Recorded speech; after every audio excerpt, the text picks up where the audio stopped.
What's going on, everybody? It's your boy, Scott Proctor. I'm here with another episode of Straight from the Source. I'm here today with the multi-talented Exavier Pope. Thanks for joining us today, my man. Thank you for having me. Absolutely. You have your hands in a lot of things. You're a lawyer. You have a poppin' Twitter Spaces platform called Suit Up News. You're heavily involved in NABJ. Give our audience an idea of kind of what your day-to-day looks like, where your passions really lie at this point, and what kind of gets you out of bed in the morning, if you will. My day-to-day just really depends on what's the priorities that need to be met for the day. I design my life around what I want generally, and that's helping clients, building content, whether it's teaching yoga, hot yoga even. So it just every day is just different for me. And we have intense news days. Like what's going on this week with Brian Flores, what I'm doing, 6-7 interviews a day and TV, radio, and then I'm also filming my own content, running my own shows. There'll be a bunch of media stuff too. So it just from different day to day. I like to call myself a polymath, being a servicing clients, doing media, teaching, yoga, speaking. Or traveling, doing my own thing. It's all about creating the life that you want and making that happen. 100%. That's awesome stuff. And I'm glad you, kind of mentioned, obviously, what's, going on in the news right now in the world, really, with the whole Brian Flores and situation with the NFL. What are the most pivotal parts of this, wide-ranging lawsuit that, alleges basically widespread hiring malpractice across the NFL? What really catches your eye here with this particular lawsuit? Great question, Scott. What caught my eye is the fact that Brian Flores presented in his complaint a text message to him from Bill Belichick to thinking that he was Brian Daboll, who eventually got the head coaching job for the New York Giants. Before he was set to interview with that organization, and the first thing that pops up is why does Bill Belichick have knowledge of hiring on other teams' coaching practices? And that speaks to what Colin Kaepernick brought his collusion complaint was communication among teams in order who to keep in and who to keep out of the National Football League. And this is another level. That's a player level. Now you have this on the coaching level, and how high does that go up the chain in terms of keeping someone out of the good old boys network? And so that's what stood out. And that also it is something that he would not have gained but for the mistake that was made. And you saw in the text message that he sent back to Bill Belichick was, "Thanks, Bill," real short. I always remember that. It was like, okay, all right, I see what you're doing out here. You can hear that. Thanks, Bill. You can hear that. Exactly. Yeah. And so with that piece right there is what he would not be able to gain but for discovery. And he has to get past the summary judgment motion that allows your lawsuit to go past just submitting the initial document to say you did it, yeah, you didn't do it. And that was part of the process that led to Colin Kaepernick's settlement. He had to get certain proof of certain things. And so this text message is in a really huge part because it gives him leverage to get to where he needs to go. And I think that's why you've seen the significant response from some of the different team owners because, hit dogs holler. So they hollering right now. 100%. Yeah. And that's kind of been talked about as the smoking gun. And obviously we've seen, some of the league or some of the NFL teams brass kind of speak up and, vehemently, deny these allegations. Kind of want to move it forward. What's your sense of actual real change coming as a result of this lawsuit? And what would that even have to look like? What would it take for, I don't know, there not to be only, one black head coach in a league that's, 70% black, among other things? I want to pull people back. And that's what I do. You can go to my timeline at Exavier Pope, EXAVIR POPE to see the way I take this. We have to extrapolate this in terms of the wider society, because otherwise, why am I here? And the wider system of systemic racism in America based on decades, hundreds of years of imperialism, white supremacy, and racism, and the imbalance of wealth in terms of this country. And so it starts there with the fact that if you're there, that is based on our laws and our politics.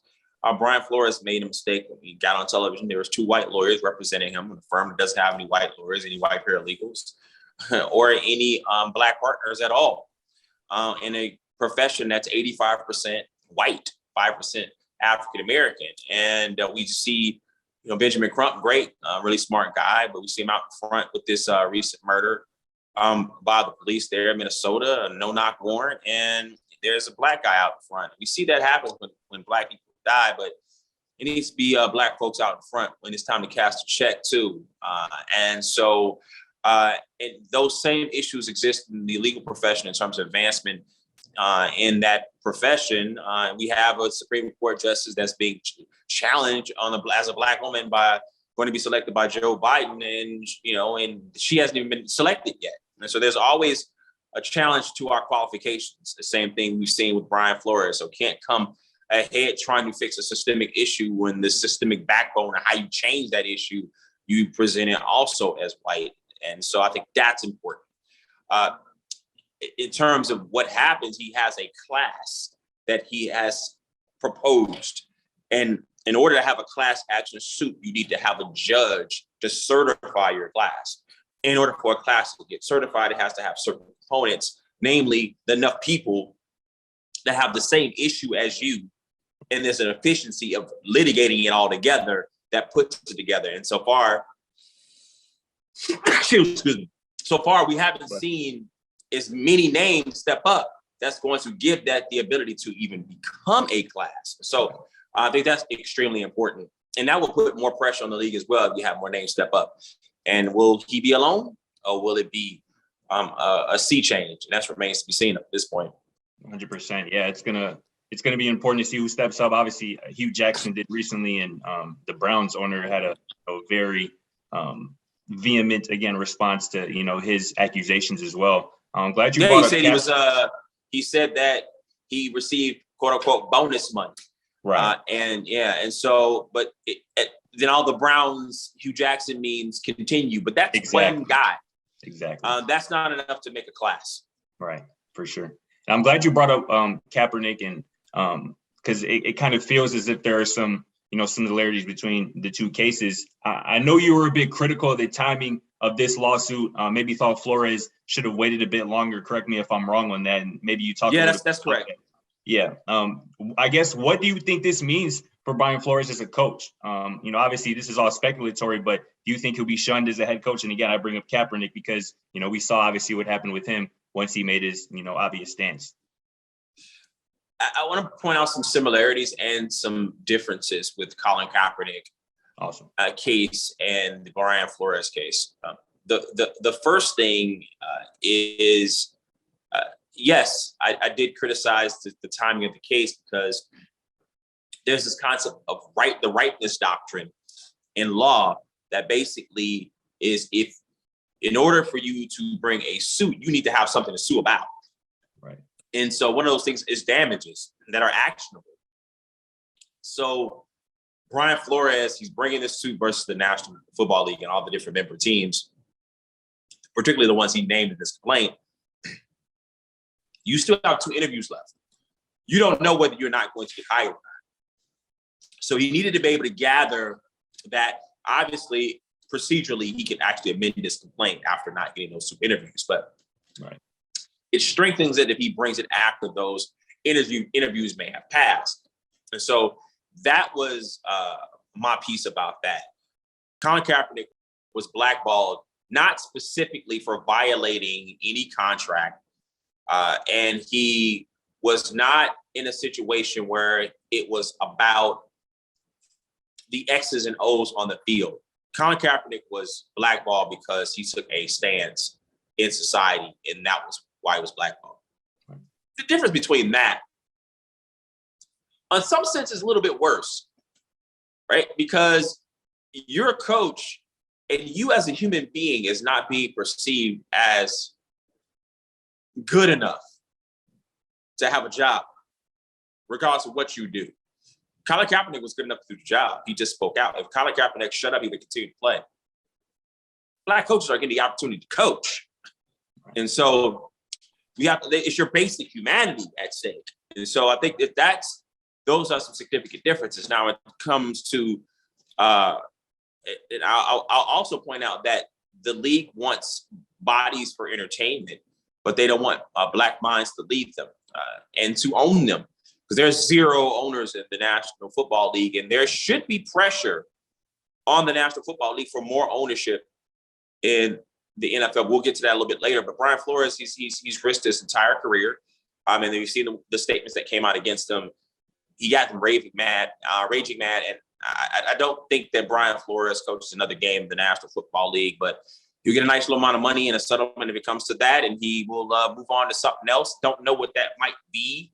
I don't. People have called him the coaching Kaepernick, and I don't necessarily know whether he wants that type of life. We don't know that. Colin Kaepernick was there for it. He's doing a documentary right now with Spike Lee. He did a piece with David Duvernay. He's got books. He's got everything that's going on after that. I don't know whether Brian Flores actually winds up taking that. Remains to be seen.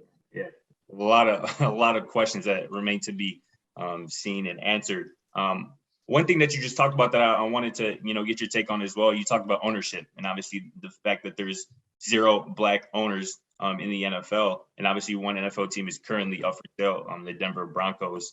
What are those hurdles? I know there are a myriad of them, and especially I really wanted to get your take on. I heard you mention the Good Boys Club earlier, and obviously the fact that when there is a new owner, the other 31 owners in the NFL basically have to vote you in. What are those obstacles, including that one that has obviously led to the lack of diversity among NFL ownership? Yeah, if any of these teams really have been found to have a pattern practice of discrimination against Black coaches, they need to be forced to sell their team. Yeah. And people will say, Exavier Pope, that's extreme. Sell your team because this scandal. Well, there is precedent to this. In 2018, Jerry Richardson, a former owner of the Carolina Panthers, was investigated for sexual assault allegations, and also that he used a racial slur against an African-American scout. And he was essentially pushed out. He wasn't voted out, but it was pretty much get out of the league. And he did sell the team to a tune of $2.2 billion. And that's why I say Black ownership is important. I talked about this. I'll be talking about this in the latest episode of Suit Up News video. Is since 2018, this is locking out Black wealth as well as Black leadership, because that franchise has gained $700 million in value. And the Washington football team, now the Washington Commanders, which was once a racial slur, which now has women sitting in Congress right now testifying against Dan Snyder, while an investigation was going on of Washington football team, the NFL gave a debt financing exception for Dan Snyder to purchase the rest of the 100% of the team. So if they could talk about, there's not enough money, get out of here, because they're middle of investigation. You got Dan Snyder getting money and not having money, and you can have some Black ownership groups come in there. We're not trying to hear that. And there were reports that maybe the NFL could expand, which they can, because the least valued franchise, Buffalo Bills, at $2.27 billion, are actually worth more than 24 to 30 Major League Baseball team, 18 of the 30 NBA teams, and all of the NHL teams. They have room to expand. Yeah. That should be Black ownership as well. So I don't want to hear the foolishness about there isn't enough room for that. It totally is. 100%. Now that makes a lot of sense. That's a great insight.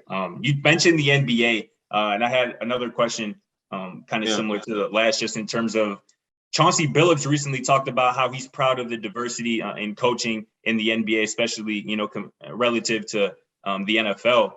What do you think? Why do you think there's such a stark difference in the representation and coaching between the two leagues when really there really shouldn't be? I think you just should look, Scott, from the ground up in terms of the power that the players exhibit in that particular league, in terms of how they advance their causes. and you'll see why. And a lot of former players become coaches. Yeah. And a lot of good former players become coaches in the National Basketball Association. And also there's a history of winning that comes straight from the player. Bill Russell being the first African-American coach in the NBA, also the first player coach in the NBA, and also the first to win a championship in the process to do that.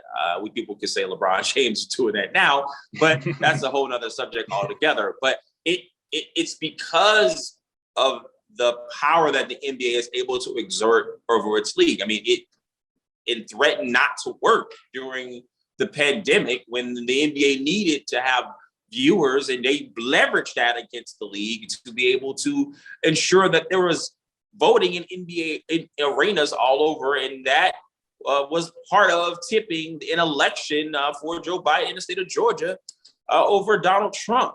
So I think that's a huge flex for the league to do something like that. I don't know, people don't talk enough about some of the the impact that the NBA in terms of strategy, how they move differently from 2016, the players, particularly LeBron James, in leveraging their power for political and social change. That's not something that's been done among players in the National Football League.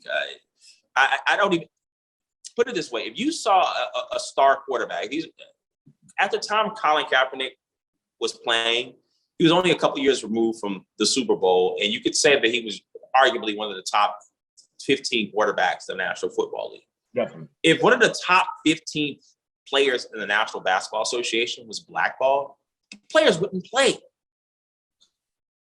That's the difference. Yeah, it's definitely about the players. I think if they have to have a huge hand in how things change in the NFL. That's just what it is. That's what it is. I mean, it's just the power from the ground up.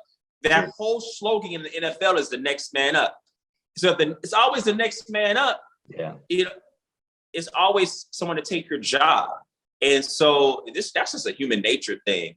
I'm not gonna get a lot of these people weren't, Colin Kaepernick's boy. They got their own thing. And some people hate on him now, like, oh, he's making the movies, Spike Lee. Yeah. He's getting the bag. He gets a settlement from the league. Like, he doesn't even need to play football. He doesn't, but he was rewarded for doing the right thing. And not everybody can say they did that. So, Katie Blunt, but like, it's just that dissipation of collective power that keeps Black NFL players from being able to advance. And when we come up to the contract negotiations for the CBA, they tend to exert a little bit more power, but not incrementally as everything goes by. I mean, you see that with the testing that's happened for COVID-19.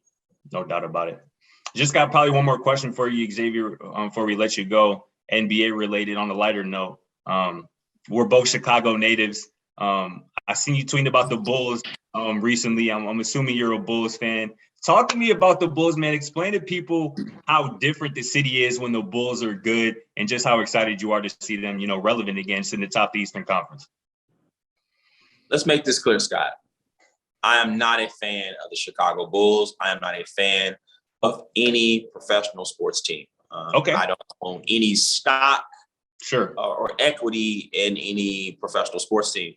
Appreciate that clarification. Because it's like rooting for McDonald's versus Burger King.